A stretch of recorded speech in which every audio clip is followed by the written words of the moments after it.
Hello, hello. Ito po yung mga isda natin. Naku, ang dami po nating isda ngayong araw na to. Yan. Ito po yung kaninang pinakita ko po sa inyo, yung malaking tilapia. Ayan po yun. Dala po yan ng pamangkin ni Akong. Yan. Ang laking tilapia po. Yan. Yan po yung malaking tilapia. Tapos, meron po tayo rito milkfish o yung bangus. Yan. Ang haba din po. At meron po tayo nito. Hindi ko po alam kung ang pangalan nito. Hindi naman po siya galunggong. Yan. Yan. 3 piraso po yan. Ang dami po nating isda ngayon. Kasi alam nila na hindi ho tayo gaano kumakain ng karne. Ah!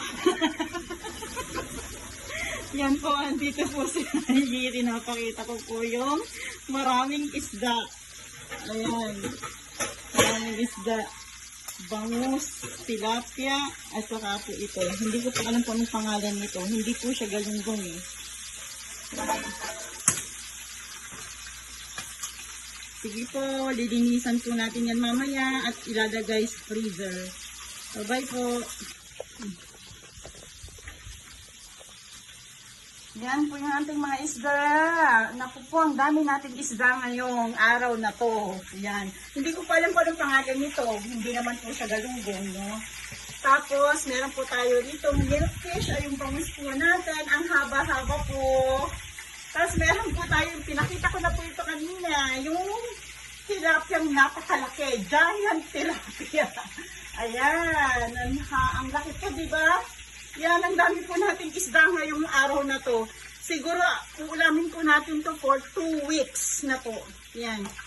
Yan po, binili po nila ito. Yan. Po, yung 3 pirasong mahabang isda. Ewan ko kung anong pangalan po nito. Hindi naman po siya galunggong. At ito po yung ating giant tilapia. At yung ating bangus. Yan, ang haba din po niya. Okay? Matagal na po nating uulamin to kasi to alam nila na hindi po tayo gaanong nag-uulam ng karne. Kaya nagbigay po sila ng mga isda. Yan. So, next time po ulit. Bye-bye. Magsawa po tayo sa isda sa loob ng 2 linggo. Bye-bye.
Kukuha din po tayo ng talong. Hindi po maganda ngayon yung bunga ng talong ni Ani.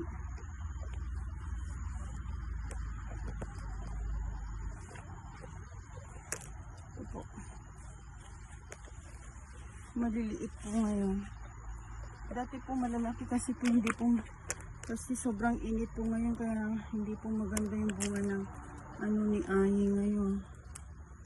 Yung mga talong niya. Oh.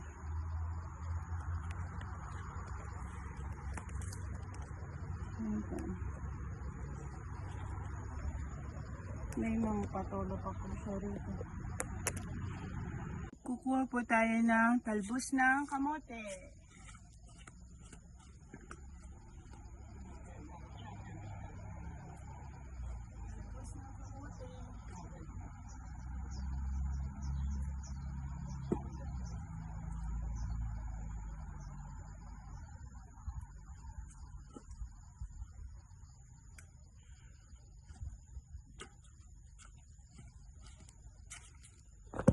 Natin. Yan, kukuha po tayo ng talbos ng kamote para may ilalaga po tayo mamaya.